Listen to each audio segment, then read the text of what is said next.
it's not like on July 15th the system won't work anymore, right? So we're not talking about a Y2K kind of a thing, but there's a lot of kind of downstream soft effects that are going to be an additional amount of management, an additional amount of cost for our customers if they can't get there by the deadline.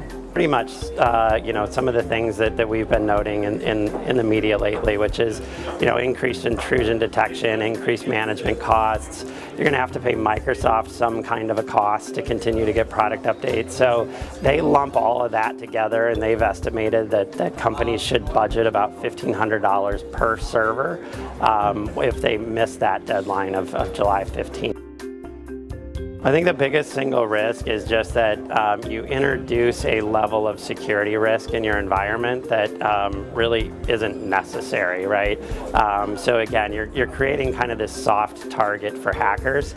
So if you have even one server in your environment that isn't protected, in theory, right, you've kind of created an entry point.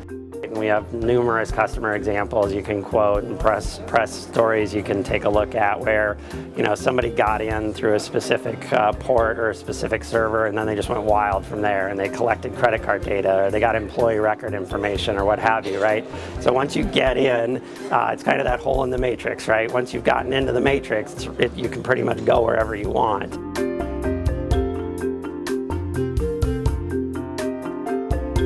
The first thing they need to do is take a really detailed inventory of what's happening within their data center.